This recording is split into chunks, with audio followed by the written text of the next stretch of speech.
with, and I would now invite questions from the audience. Sir.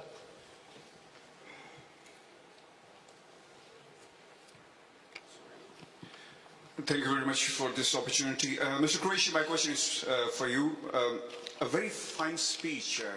I don't know who has written that speech, but I really want to know what exactly is going on in Pakistan. The 3 channels have been taken off air. I know that is not your role. I've been in the High Commission and I have got your answer that it is the Pakistan, the PAMRA is responsible for that.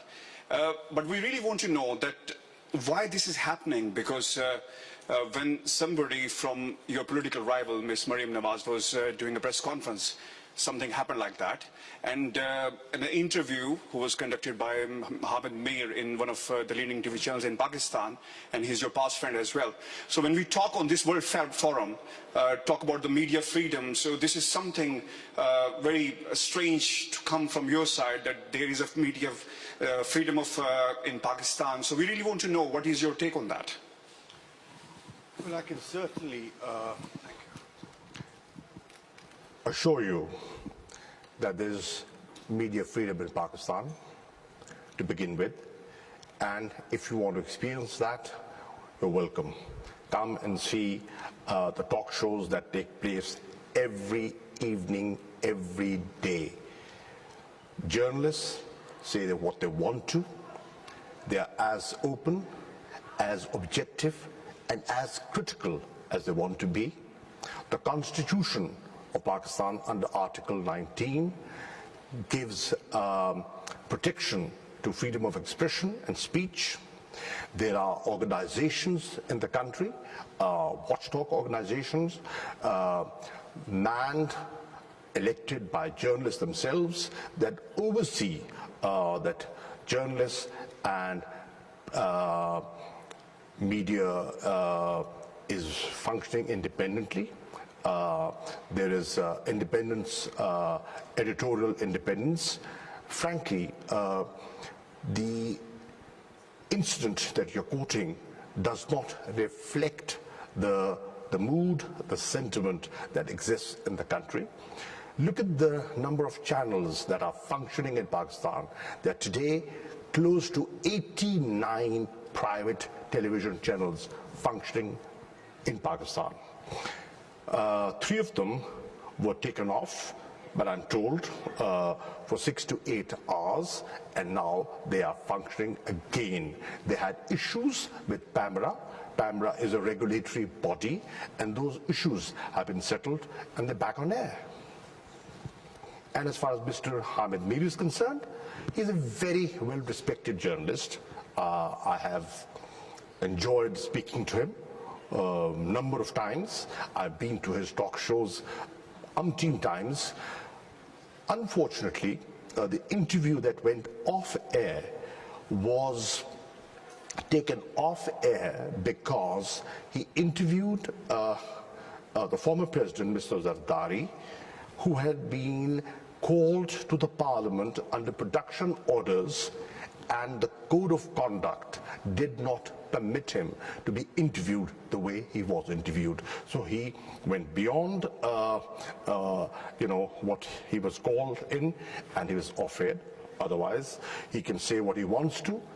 His party is holding rallies. His son, who's also the chairperson, the co-chairperson of the party, is going up and down the country, making speeches, being as critical as he wants to. He's a member of parliament. We have a functioning parliament. We have standing committees. There's a standing committee on information and broadcasting in parliament. We have a very independent judiciary. So, believe you me, there is no question of gagging or controlling media.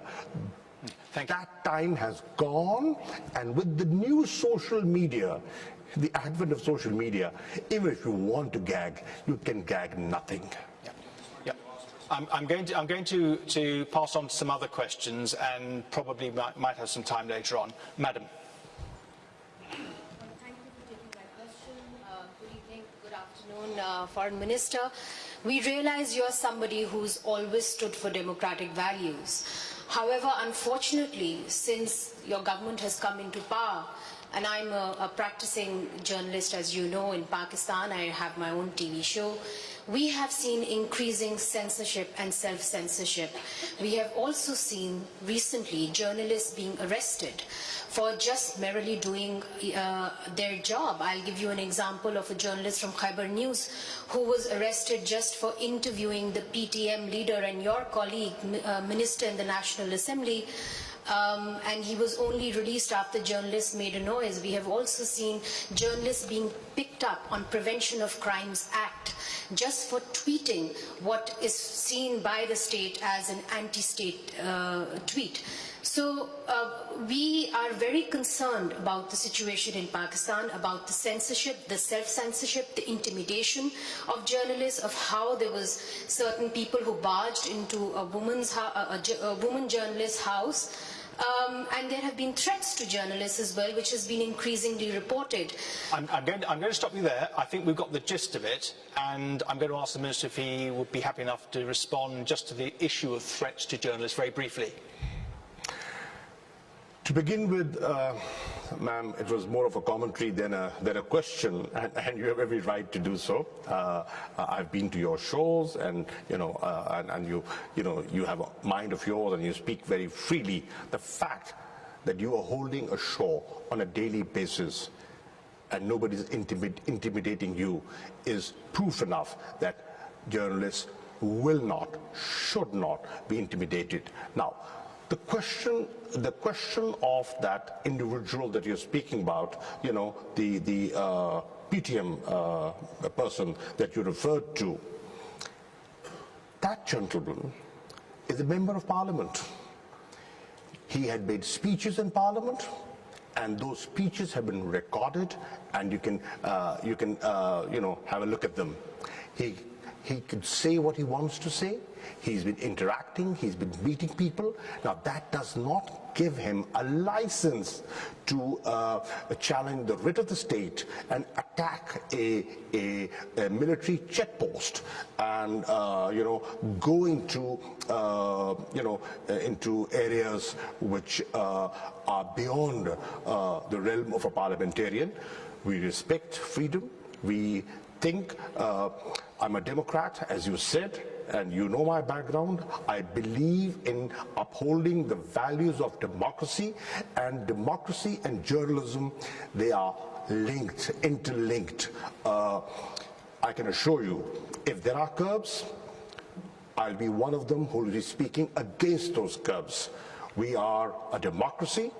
We believe in rule of law, we have a constitution, and we will never allow any journalist to be intimidated or harassed. That's super. Thank you, Minister. I'm really sorry, but we're kind of running out of time. We've got another panel session. I wonder if there are any questions very briefly for Minister